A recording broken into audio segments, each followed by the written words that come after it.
Saludos, Kikosis, como todos los días, por Globovisión. Enrique Fermín, dirigente de Unidad y Progreso. Unión y Progreso. Unión y Progreso, candidato por el Circuito 3 de Caracas. Pero no vamos a hablar de votos ni nada de eso, porque eso no es tiempo. Aunque la campaña es cortica, una campaña Sí, muy corta. 14 días. 14 días. Yo no sé por qué tan corta. Aquí, ¿te acuerdas cuando Dey Copey las campañas duraban un año? Y con Chávez Claro. todo el tiempo de la campaña. Es correcto. Y no es una cosa tan importante que es la votación, tan enredada que está. Correcto. Y esa premura, esa cosa, como si lo importante fuera cumplir con los tiempos, cuando aquí cambian los tiempos para todo cuando le da la gana. Pero bueno, una campaña muy corta. Que cuando tú la vas a medir en encuestas es irregular.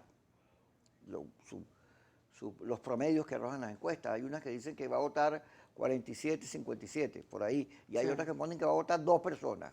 Sí. 2, 3, cuando mucho. Y luego está esta cosa política que se mueve. El terrorismo de las redes, lo llamo yo. Porque fíjate que hay un video de Parra que lo filman cobrando, contando Sí. unos dineros. Entonces le ponen que eso es alesar y todo. Eso puede ser verdad o mentira, eso no importa. Porque en las redes, hay protestas y entonces sacan unos videos viejos. Yo me acuerdo una vez que sacaron uno de Guaidó, que se había muerto un dirigente importante en Petare, y sacaron, entonces todo el mundo, mira, Guaidó fue para Petare, y resulta que no tenían máscara y era un video viejo. Pero eso no importa, porque la idea de las redes es generar el caos ese que genera, y todo el mundo es malo. Entonces sacan ese video de Parra, pero también empiezan a circular un video de Jorge Rodríguez diciendo que los diputados recibieron de la Asamblea Nacional $51,000. Sí. Entonces uno no sabe quién es más ladrón, y lo más probable es que ninguno sea ladrón. Pero como la sensación es la antipolítica, hay un video, vamos a comenzar por ahí, no un video, una cosa insólita, que da, todo el que se va para afuera, los dirigentes opositores que se van para afuera se vuelven locos. Pero Antonio Ledesma tiene que poner una camisa de fuerza. Y eso que yo quiero mucho a Antonio, porque Antonio Ledesma le dice a los maestros que hicieron tremenda ejecutoria, unas bellísimas protestas, muy justas, porque los maestros deberían ser los mejores pagados del universo. Y entonces él pone, bueno, ¿y para qué van a pedir que les aumenten el sueldo, que voten, que traten de sacar a Maduro? Imagínate tú, 20 y pico de años entre sacar a Chávez y Maduro y la gente esperando, o sea, sin pedimento, sin gas ni luz, porque a Antonio Ledesma refleja cómo hay un sector de la política venezolana, sobre todo el que está afuera, que está en la estratosfera. O sea, que está viendo la política desde Ganímenes, una cosa por allá, tan burda desubicado. Cuando la gente está peleando, y tiene que pelear. Si la gente no pelea por sus necesidades, imagínate tú. Y este le está pidiendo, por eso que pelan gajo. ¿Qué te parece lo de Antonio Ledesma? Después que yo dije eso, no lo vayas a defender. No, bueno, primero muchas gracias, Kiko, por la invitación a tu programa. Un saludo a los televidentes también. Pero fíjate, lo que pasa es que el pueblo venezolano está cansado justamente de eso. Y es que la gente opina a través de las redes y opina desde el exterior. Mientras tienen comodidades, mientras no están sufriendo lo que día a día sufre el pueblo venezolano aquí. Entonces le piden a la gente, no votes, o no hagas esto, o no hagas aquello, mientras la gente está por conseguir un kilo de harina, está sufriendo, tienen que hacer una cola para echar gasolina, de manera tal que es muy fácil opinar desde el exterior, pero hay que estar aquí y opinar con la gente, estar al lado de la gente, y ver que la gente tiene necesidades inminentes. Eso que hicieron los maestros, pues es más que justo, igual que los médicos, por ejemplo, el personal de salud en general, las protestas que se dieron por lo de la gasolina. La gente quiere pelear. Ahora, no puede esperar que un dirigente le esté diciendo todo desde el exterior. Yo creo que eso de las redes es bueno y es malo. Sí. Es bueno porque, bueno, la gente opina y tiene derecho a opinar, todo el mundo tiene derecho a opinar. Ahora, lo malo de eso es que se convierte en una especie de tribunal inquisidor donde nadie puede opinar. Y todo aquel que opine distinto a quienes lo llaman los guerreros del teclado, entonces, bueno, le caen encima, lo desprestigian. Yo creo que no se trata de eso. Aquí se trata de la sindéresis política. Se trata de buscar lo que Mires dice, el centro político, la racionalidad política, para poder discutir a través de las redes o en cualquier espacio sobre las cosas que hay que hacer.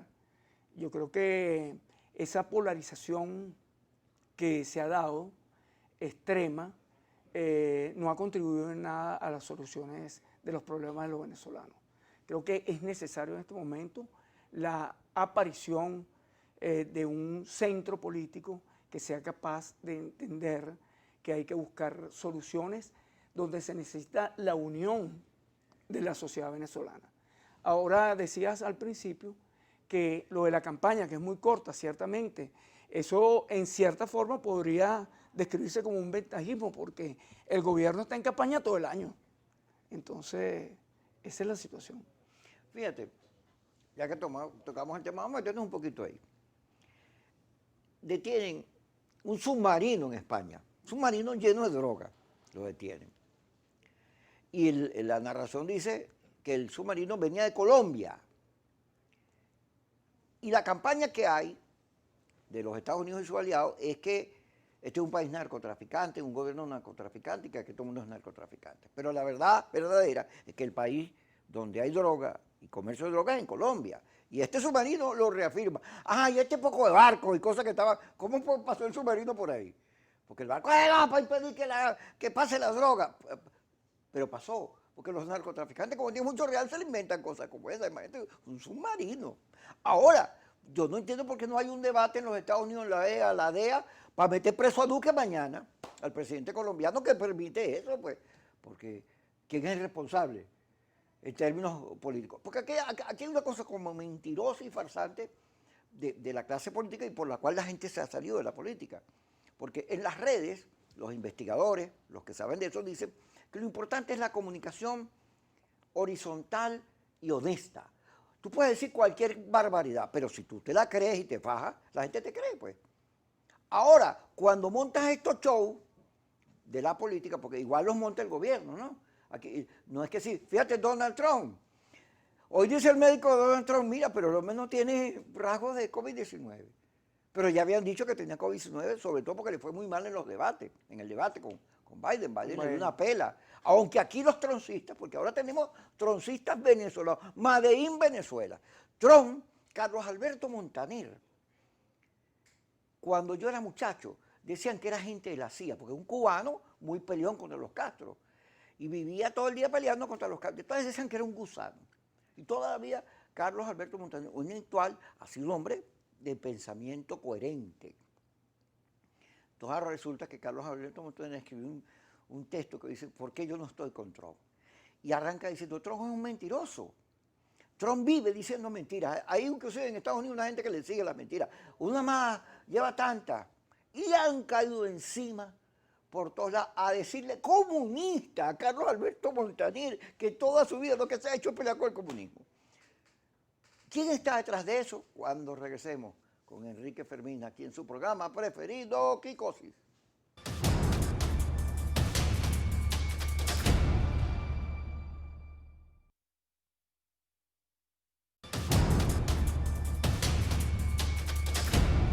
Enrique Fermín de Unión y Progreso con nosotros. Fíjate, te lo vuelvo a poner para que hables lo que tú quieras.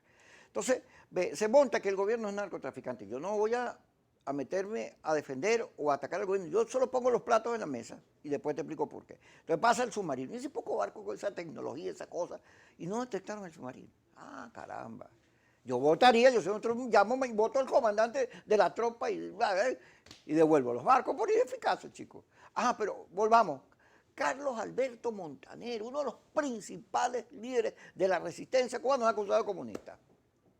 Por un señor, por haber dicho que Trump es mentiroso. Y Trump es súper mentiroso. Dijo que tenía coronavirus y el médico está diciendo que no. Sabrá Dios cuál es la verdad ahí. Pero luego, yo digo todas estas cosas que te estoy diciendo. Van a salir ahorita los laboratorios y sus insignias, porque ellos tienen una gente que es la que genera las tendencias y después el ejército que va detrás. Kiko es comunista, se nota, yo lo dije, es comunista, el desgraciado ese, rojito, como lo han dicho. Ah, pero resulta que no lo dicen de mí. Erika de la Vega, que con Luis Chatén en sus programas, ni tan tarde, vivía peleando por la democracia, que ha sido un insigne luchador de la democracia, es comunista porque dijo que Chávez y todo se parecía. Edgar Ramírez, el mejor actor de nuestra historia en Hollywood, Sí. que dice que Trump utiliza el voto latino y a los venezolanos en sus campañas para... ¡Comunista! Pero no solo ellos, es que aquí el Papa, Dios mío, el Papa, que lo que está diciendo, lo que dicen los evangelios, es comunista. Billy Gates, que es el jefe del capitalismo, el hombre que más plata gana, es comunista. Entonces hay unos tipos que tienen la brújula perdida y confunden a la gente. Entonces tú vas ahí a toda esa zona, que por cierto, ahí siempre gana la oposición, en el circuito que tú vas, Sí, el circuito claro, el 3, 3. Candelaria, La Florida, Recreo, y te van a decir que tú eres comunista. ¿Sí? Prepárate. Aun Bueno, cuando los rojos rojitos andan haciendo su es campaña interesante. y tienen su vocabulario. Hay que enseñarle a todos estos ingenuos y malintencionados que aprendan a distinguir comunistas, porque los comunistas hablan de burguesía, proletariado, dictadura del proletariado, lucha de clases. Ellos tienen un vocablo que lo distingue. Si tú dices, Trump es un chaucero, eso no tiene Trump, el representante del imperial. Tienen que aprender porque son, hasta bruticos yo creo que son.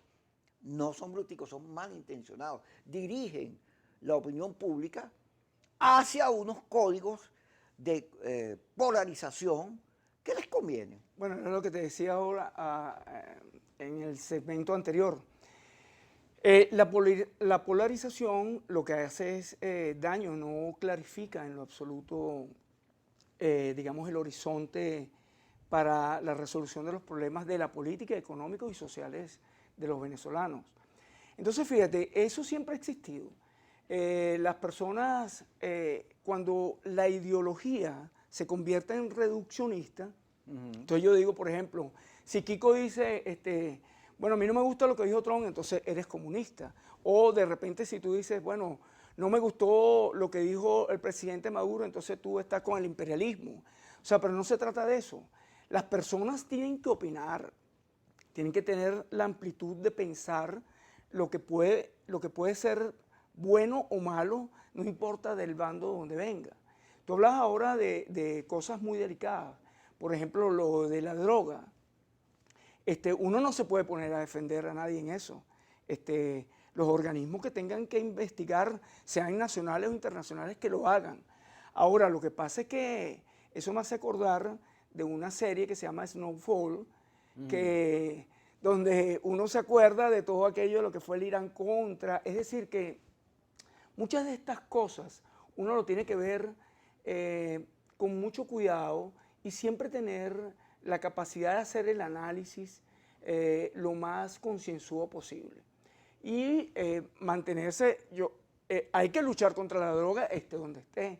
Por ejemplo, como tú decías, en Colombia se produce una gran cantidad de droga que se distribuye en el mundo. Venezuela, bueno, es un país por donde pasa la droga, como pasa en muchos otros países. Pero ese es un problema que uno tiene que conservar, yo diría que la sindéresis a la hora de tratarlo, ¿no? Mira, la política hoy en día se ha convertido en una especie de show. Y eso es un poco lamentable porque los dirigentes políticos de los principales países del mundo, y uno lo ve mucho en la política venezolana, entonces viven de dimes y diretes, de tomar una posición determinada. Por ejemplo, el presidente Trump habló contra el tapabocas, después ahora tiene el coronavirus, pero después mañana no lo tiene. Pero él tiene una forma de ser que él vive es de la polémica, una especie de reality show con sus contrincantes, y entonces se desvían los temas principales, que son los que necesita resolver la sociedad norteamericana. Igual es aquí en Venezuela. O sea, cuando tú ves que se empiezan a dar las cosas, empiezan a ponerle epítetos a la gente, Etiqueta. un sobrenombre, que si aquel es fulano, que si este es sultano. De eso no se trata. Se trata de discutir realmente los problemas que interesan al país. Porque te digo una cosa, hay mucha gente que es de izquierda y está contra el gobierno. Y mucha gente que pudiera venir de la centro derecha y está dispuesto a que haya una unión en el país de distintos sectores para solucionar el problema del país. Ahora también los hay por el lado una izquierda que es súper radical y no quiere saber nada y todo es el imperialismo. Bueno, y ese es un lenguaje, un modo de ver las cosas que está un poco agotado, ¿no? Igual que la extrema derecha, que entonces no quiere saber nada de nadie. Yo creo que esos dos extremos son los que, nuevamente, como dije anteriormente, hay que abandonar. Y lo que hay que buscarle es solución a los problemas del país con la unión de los venezolanos. Fíjate, que me gusta porque lo tocaste. En la realidad venezolana hay dos factores radicalizados que pelean. Sí. Si tú le metes lupa al gobierno, vas a conseguir que el gobierno y la oposición se parecen en cuanto a que tienen segmentación por dentro, están fraccionados por dentro. Claro, el gobierno es más calladito, la oposición no esconde sus diferencias, es más, las publica. Tú te metes en Pan Am Post y ahí acusan de ladrón a todo el mundo. Todos los que están con Guaidó son ladrones. Pero tú te metes, sigue los laboratorios que maneja Freddy Guevara, y eso es, bueno, Capriles, el demonio. Y te metes por acá y entonces alacranes, y te metes por allá y es traidores. Y aquello es un desastre que si tú te pones a medirlo con la izquierda y derecha no cabe. ¿Cómo puedes medir tú, fíjate, el Partido Comunista? Hoy declara el Partido Comunista que está contra la ley antibloqueo, porque la ley antibloqueo favorece la entrada de capitales extranjeros en Venezuela. Y yo oigo el argumento y digo, ay Dios mío, esto sí está loco. Esto, pues, si lo que le hace falta a Venezuela es que es capitales. Y entonces estos no, porque... entonces, ajá, ¿cómo clasificas tú eso? Entre buenos, malos, izquierda, derecha, centro, medio, para arriba. Bueno, fíjate, tú me dijiste hace rato que de pronto iba a ir al circuito, el circuito 3, que es por donde vamos a participar con Unión y Progreso, buscando que la gente salga a votar en función de esa propuesta.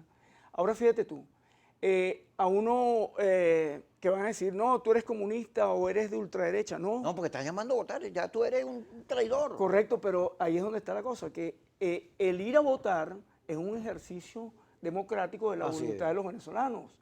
Y entonces lo dañino de todo esto es que se ha puesto que quien vota está con el gobierno y quien no vota...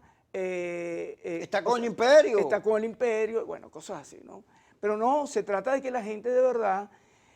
Aquí hay tres opciones, o habría tres opciones para... Ah, pero no me las digas, para que la gente quede ¿qué dirá Enrique Fermín? Okay. ¿Cuáles serán las tres opciones? La que se voltea es mía.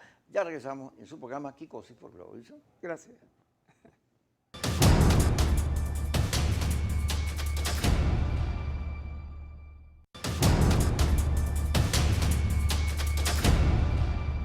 Nosotros estábamos hablando del país de la quicosis, donde todo el mundo está loco, donde el Partido Comunista ataca al gobierno por vendido, porque está negociando con Capriles y con la derecha, Dios mío. Y hay gente que, los que se están, las fracturas internas del chavismo, son acusando a Maduro de mediador, de socialdemócrata. Yo decía, Dios mío, aquí algo está mal. Aquí acusando a Maduro de que es un hombre que concilia, que está buscando negociaciones, buscando la entrada del capital extranjero. Si eso más bien lo que la oposición dice que no hace.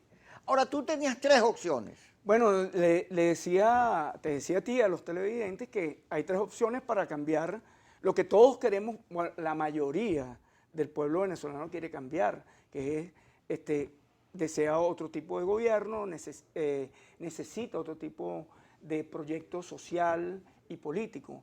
Entonces, una sería un conflicto armado, pero eso traería como consecuencia pérdida de vidas humanas, empeoramiento de la situación económica y social del país. La otra es quedarse desde la ventana viendo pasar el autobús, y entonces dejar que todos decidan, u otros decidan por lo que uno quiere. Y la otra es salir a votar, porque eso significa que uno ejerce la voluntad como ciudadano y debe valorar cuáles son las mejores opciones y decide por una u otra, dependiendo de lo que uno haya evaluado, ¿no? Ahora fíjate tú, eso que tú planteabas de que la ley antibloqueo es importante porque no se trata de decir que si el gobierno ahora está con los capitales o que porque el Partido Comunista la critica ahora esté contra el gobierno y pudieran decir en base a lo que tú dices, ahora está con Trump, con el imperialismo. No, no se trata de eso. Pero sí creo que es importante lo de la ley. La ley realmente creo que es muy peligrosa para los venezolanos. A mí me llama mucho la atención que, por ejemplo, en el artículo 2 de las disposiciones generales, plantea que en caso de que no exista o que existan dudas respecto a la interpretación de los artículos de la ley, se escogerá la interpretación que más convenga a los intereses del país. Pero bueno, ¿y quién dice cuáles son los mejores intereses del país? Entonces, de manera tal que es muy discrecional. Después el artículo 17 plantea que se pueden desaplicar normas y leyes. Y por último, los artículos 35, 36, 34, 35 y 36 plantea lo de el secreto y de la... Sí, que no se puede contar nada. Que no se puede contar nada. Entonces, yo creo que el país necesita soluciones. Nadie puede dudar que las sanciones económicas han tenido un efecto, pero no son las únicas culpables del problema que tiene el país. Había cuenta de que antes de que existieran las sanciones ya se venía deteriorando el aparato productivo venezolano y las condiciones sociales también de la población. Entonces, lo que sí debería suceder es que el gobierno debería entender que a futuro debería buscarse una unidad, una unión nacional para solucionar esos problemas. No lo puede resolver con una ley donde dice, bueno, de ahora en adelante yo hago lo que quiera y además va a ser secreto y si te atreves a hablar de eso también puedes ir detenido o preso. Entonces, eso es muy grave. Fíjate, ahora vamos a ponerte una curva. Una curva. Fíjate, Unión y Progreso es un partido reciente Sí. que tiene mucho que ver con Eduardo Fernández, al cual yo le tengo mucho aprecio, un hombre muy sensato, además de un humor muy fino. Y además de mi héroe, el rookie del año, que es Mercedes Malaver. Y Miguel Parra, que estuvo aquí, que lo conocí, nos llevamos muy bien, un hombre sensato. Pero Pedro Pablo Fernández, que es una de las claves de ese partido, porque es el hijo de Eduardo, además Pedro Pablo es un hombre muy elocuente. Habla muy bien Pedro Pablo.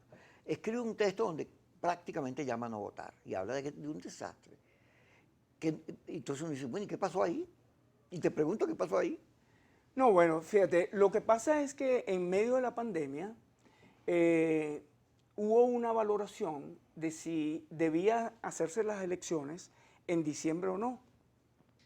En tanto que, bueno, la cantidad de casos de coronavirus venían aumentando. Entonces, ante ese peligro eminente, entonces hubo consideraciones de la posibilidad de que se suspendieran las elecciones para un lapso posterior. Incluso hubo un documento que se introdujo al Consejo Nacional Electoral para que valoraran esa posibilidad. No obstante eso, tanto el Consejo Nacional Electoral como el gobierno están interesados, bueno, ha sido su posición de que las elecciones se realicen sí, solo sí en diciembre, cosa que a mí me parece un poco sensato, ¿no? Porque eso está pautado constitucionalmente que las elecciones sean el 6 de diciembre. De no hacerse, crearía toda una gama de controversias, de dudas, de vacíos legales que podrían empeorar la situación de gobernabilidad del país. Ahora, yo te digo que en la dirección de Unión y Progreso, tú los nombraste ahora, todos ellos merecen mi respeto. Es gente que realmente no podemos dudar de su honestidad, de su capacidad, y que han sido muy sinceros en plantearle al país esta opción para las próximas elecciones, para poder sacar el país adelante. Visto no como que de ahora en adelante Unión y Progreso va a ser el único partido que va a dirigir los destinos de este país. No, todo lo contrario, para aportar parte en las soluciones. De manera tal que esa posición de Pedro Pablo pudiera estar más relacionada con la situación esta que te dije del coronavirus. Ahora fíjate, metiéndonos ahí sobre el tema este, ¿ves? En la Constitución no dice que las elecciones son el 6 de diciembre, no dice, revísalo, pero eso no dice eso. Pero además aquí se han cambiado las elecciones, el gobierno con la constituyente cambió fecha de todas las elecciones. Claro. Ahora, fíjate, el gobierno, cuando viene la Unión Europea y manda una comisión, que es un tema que produjo múltiples polémicas, sobre todo en los sectores guaidosistas norteamericanos, porque la Unión Europea, si venía para acá, estaba rompiendo el plan. Pero Borrell agarró y mandó una delegación.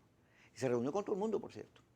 Y entonces sugiere, bueno, si tú me das tiempo, nosotros el protocolo lo seguimos, venimos, nos reunimos con el CNE y vamos haciendo todo, y de manera que el día que tú hagas tu elección, nosotros damos fe de lo que ocurra. Yo siendo el gobierno hubiera agarrado eso, porque eso me hubiera permitido romper esa alianza, que es mi adversario fundamental, no por Guaidó, sino por el bloqueo, que no deja entrar, Claro. no solo sanciona figuras, sino que no deja mover la economía. Entonces yo hubiera agarrado eso, porque como está la oposición dividida, yo gano lo que sea, porque la oposición se mata a sí misma, se agrede a sí misma. La oposición no necesita que le empujen, ella sola se mata solita, porque vive agrediéndose, dándose batazos unos con otros. Porque Maduro tiene que entender, y yo creo que lo entiende, y hay un sector que lo comprende, que tiene que sacar al país de la actual situación económica, porque no tienen vida así. El país no tiene vida. Así es. Ellos también lo entienden, porque además las encuestas le dicen que está en 17%. Pero no solo eso, cada vez que salen los diputados de ellos a recorrer los barrios donde antes los aplaudían, la gente les tira tomates y en todo caso no les brinda el cafecito tan amable del venezolano. Pero no es así. Entonces vamos a una elección dentro de múltiples complicaciones. Las máquinas tienen que, ya cambiaron el día que se hace la prueba. Ajá, y hay comentarios, pero luego tenemos un problema de electricidad en los centros de votación. ¿Cómo hacemos para que tú me garantices que ese día no se vaya a ir la luz? Porque eso dice que es un desastre. El coronavirus, ciertamente las cifras en Venezuela son muy bajas, pero nos hemos ido relajando. Tú no te das cuenta que cuando se tranca la cuarentena o cuando se abre, la gente sale. Claro, lleva su tapabocas, hay un comportamiento ciudadano, pero hay que tener cuidado con eso, porque la pandemia mata. Total, la falta de agua, todo eso es un país complicadito, pero además no tiene recursos. No le está entrando plata al país. Los maestros están protestando con firmeza y tienen razón, pero el gobierno dice, bueno, ¿y cómo yo para pagarle? Porque no tiene recursos. Entonces yo agarraría y digo, Unión Europea, vamos a darle. Rompo la cosa, me alío con Capriles, abro juego, impulso la salida electoral, pero no funciona así la política. Aquí funciona al revés. Y eso vamos a hablarlo cuando regresemos, porque ya me dijeron que estoy hablando mucha pistolada y que vaya por corte.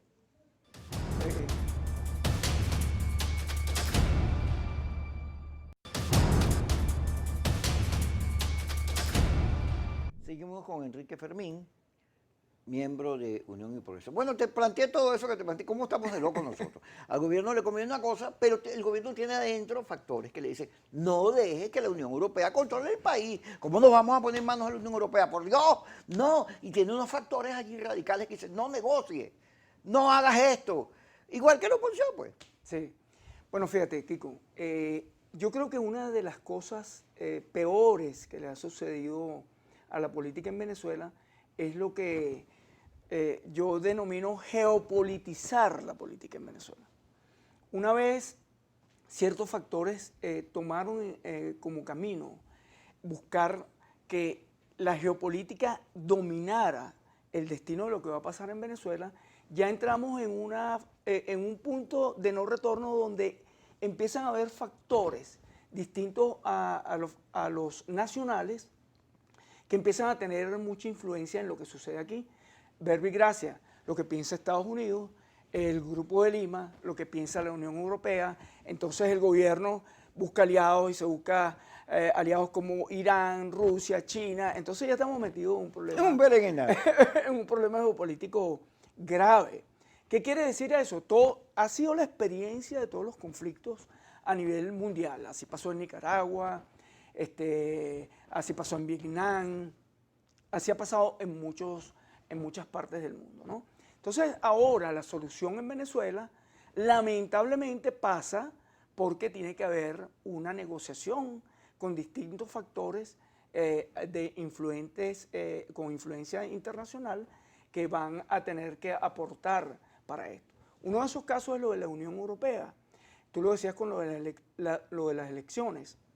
Entonces, la Unión Europea, a mí me parece saludable que ellos hayan venido, que quieran buscar una negociación. Pero en ese momento entonces sale Mike Pompeo o Abrams y dicen que eso no es por ahí y se unen con el Grupo de Lima. Entonces, ¿qué es lo que sucede? Que mientras sigamos entrampados en eso, no vamos a poder solucionar el problema que tiene el país. Yo diría que lo sensato hubiese sido que todos los factores, incluyendo el gobierno, la oposición extrema, el centro de la oposición, hubiese un acuerdo nacional para decidir qué es lo mejor. Mientras tanto, ¿qué es lo que sucede? Que ante este caos, bueno, algo hay que hacer. Entonces, tú decías que la Constitución no dice que la elección tiene que ser el 6 de diciembre, pero se cumplen los 5 años de esa asamblea. Y ahí, entonces, hay quienes plantean que hay que ahora postergar el mandato de la asamblea que existe actualmente y no ir a votar para esta. Pero entonces, ante todas esas cosas, creo que lo mejor es ir a votar el 6. Ir a votar el 6 para elegir una nueva asamblea que pueda empezar a ponerle orden institucional al país. Fíjate, yo ayer le decía a un invitado que teníamos de PPT, a José Bracho, le decía, mira, yo voy a votar. Yo el 2005. ¿Tú vas a votar? Fíjate, el 2005, ¿te acuerdas que llamaron a la atención? Yo fui a votar. Ok. Al lado de Julio Borges y Carlos Ocarí, por cierto. No en la misma mesa, pero fuimos a votar. Y yo voy a ir a votar siempre. Claro. Pase lo que pase, sea inclusive, si la gente no quiere todo, yo voy a votar. No es que desconozca la mayoría o la democracia, no. Es que el voto no es un problema táctico, no es un detallito.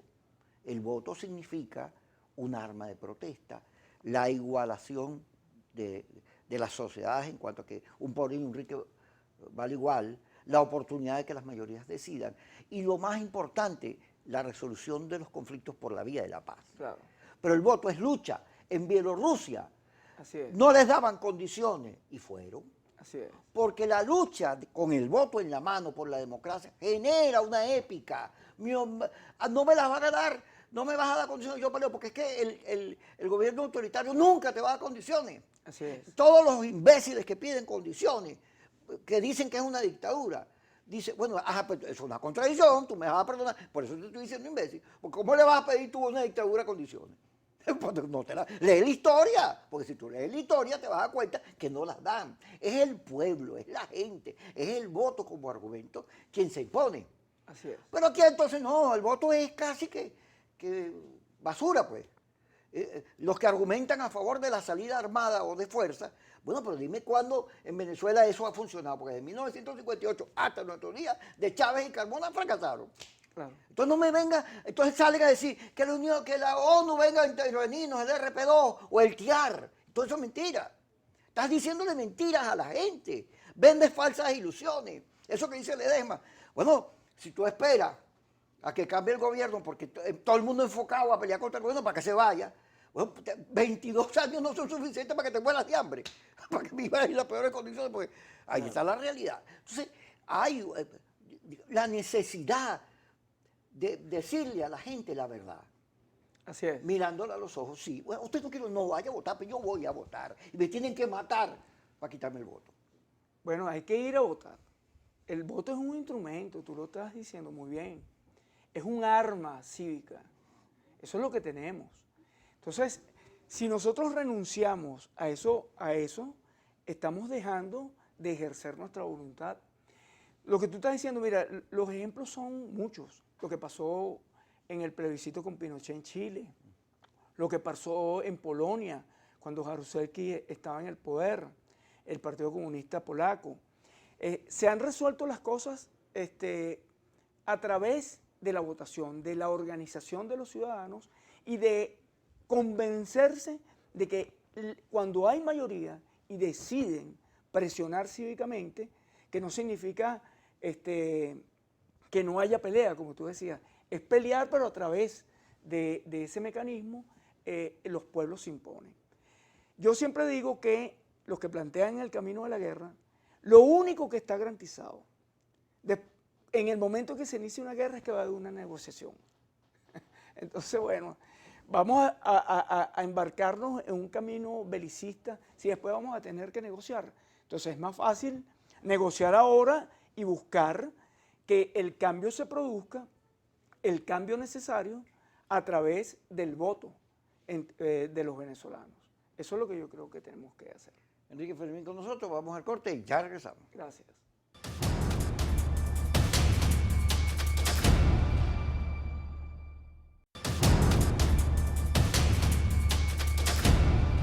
Enrique Fermín con nosotros. Tú sabes que yo le digo imbéciles a los quienes piensan así, no porque los considera así, Claro. sino para provocarlo. Un día me llama Carla Gola, Enrique, se los cuento todo. Y entonces Carla Garra, cada vez que me llamaba, me daba palo, porque Kiko, y se ponía radical. Y yo la quiero mucho. Y entonces un día me llama, y yo, Carla, me va a hacer una de las suyas, y yo preparo un truco. Es más, lo cuento después. Ajá. Pero lo hago una promoción, digo, a mí el que me diga colaboracionista le recuerdo a su mamá. Lo digo clarito. Y salen exactamente 1.500 radicalizados a decirme mi mamá. Y a las 6 de la tarde yo les respondo, mire, yo no le dije a nadie nada, yo no le he dicho a nada. Yo sencillamente los provoqué, porque no hay nada más fácil que provocar un radical. Los radicales son excesivamente predecibles. Fíjate que el gobierno les quita los partidos, los empuja y no quiero que voten. Sí, yo no quiero que voten. No, oye, eso es demasiado predecible. Porque ese es el esquema de las redes, un esquema muy simple cuando las realidades son complejas. Claro, es muy difícil explicarle a un pueblo lleno de problemas, con hambre, con preocupaciones existenciales de vida, que se le mueren los hijos, se le van, la gente que no ve progreso ni perspectiva, ponerse a explicar estos asuntos, porque su necesidad es la vida diaria, y nosotros no hablamos de eso. Nosotros no hablamos de lo importante que es ser solidarios, acompañar a la gente en su lucha y en su experiencia, estar a su lado, compartir su tragedia y demostrar en términos políticos solidaridad. Sí. Y la gente te lo reclama. Claro, fíjate, eso que tú planteas es muy importante, porque fíjate, desde el año 1999 hasta ahora, la política venezolana se ha basado en la confrontación, es lo que ha dominado. Y en vez de mitigarse, eso se ha ido radicalizando cada vez más. Pero lo que ven, digamos, los extremos polarizados, siempre han tenido como norte el enfrentamiento, la oposición, la confrontación. Nunca han planteado la complementariedad, por ejemplo, entre los factores para solucionar el problema de los venezolanos. Ahora fíjate, la gente, yo creo que está cansada de eso ya. La gente ya está un poco agotado. ¿Qué te dicen cuando tú vas a tu circuito y hablas con...? Bueno, la gente, fíjate, hay mucha gente que tiene desesperanza, Mucha gente. que tiene desconfianza, y dicen, ¿valdrá la pena salir a votar de verdad? Porque no confían en sus partners, por decirlo de alguna manera, sus partidarios de la oposición que se presentan, no confían en el gobierno, indudablemente. La gente que una vez estuvo con el chavismo también está recelosa. Eso quiere decir que la gente tiene una desconfianza generalizada, porque están agotados de oír los dimes y diretes, pero siguen sufriendo sus problemas concretos. La gente va al abasto y cada día los precios de los productos son más costosos. La gente tiene que hacer una semana de cola para llenar un tanque de gasolina. Entonces yo creo que ese porcentaje de la población, que es superior al 80%, empiezan a reflexionar, por lo menos, cuando entienden que en la vía, el discurso, el norte, no puede seguir siendo la confrontación a ciegas, sino que entienden que tiene que haber inteligencia para buscar la unidad, la unión de los venezolanos de distintos sectores, que los hay, hayan venido del chavismo, vengan del centro de la derecha, etcétera, para solucionar los problemas del país. Es el momento, creo yo, de presentarle a los venezolanos realmente otra opción. Yo siento que la gente sí, cuando entiende eso, empieza a cambiar su posición, dejan de ser abstencionistas y están dispuestos después a votar. Esa es una lucha dura, pero es donde tenemos que darla, pues, para convencer a la gente de ir a votar. Fíjate esto, el 27 de febrero, aquel histórico, ¿cómo no? fue por la gasolina. Claro. El gobierno, el de Maduro, le tenía miedo a aumentar la gasolina porque podría generar problemas. Sí. Fíjate que se habló todo, que iban unas maquinitas, una cosa y unos experimentos y no le hicieron nada. Entonces resulta que el discurso de la oposición radical es que no entre gasolina, porque como la gasolina es tan volátil, se generen todo tipo de conflictos y salga la Fuerza Armada y tumbe a Maduro y se alcen las masas y el país. Ok, pero el problema está en que el otro también juega. Y entonces, cuando la cosa está que no hay una cola larguilla, ¡pum!, llega un taquero y llega el otro. Sí, claro. Y entonces, pero es que el otro también juega. Claro. Todo es muy simple. El otro no es mucho, pues. El otro no es mucho. Entonces, claro, eso debería discutirse. Claro. Debería discutirse con la gente, porque ¿qué sentido tenemos estar peleando porque entre o no gasolina? ¿Cómo es eso? Es orinar contra el viento, como dicen los argentinos. O sea, que te cae a ti. Bueno, lo lamentable de todo esto es que nosotros dependemos ahora de la gasolina que entra. O sea, porque no producimos. No es la que producimos aquí. Es correcto. Ese es el tema. Ese es el tema, porque fíjate, si aquí se produjera, la gasolina, bueno, nosotros no tenemos que depender de que llegue un tanquero o no llegue un tanquero. Eso es lo lamentable. Ahora, basarse en una política de que no haya gasolina para que haya conflictividad social y cambie el gobierno es un craso error. Porque el problema es que, fíjate, cuando se traza una política de que piensa que en la medida en que el pueblo sufra más, el pueblo se va a alzar contra el gobierno y esto va a cambiar, eso no es así. Porque en la medida en que hay más precariedad, la gente tiene menos tiempo de pensar en cuestiones políticas. Tiene que buscar la gente tiene que resuelve. buscar la harina, la gente tiene que buscar la pasta, la gente tiene que hacer la cola para echar la gasolina. Entonces, un pueblo que está en una precariedad tan profunda, no tiene tiempo de hacer política. Y nosotros lo que queremos es que el pueblo haga política. Y la política la haga votando y ejerciendo sus derechos. Eso es lo que queremos.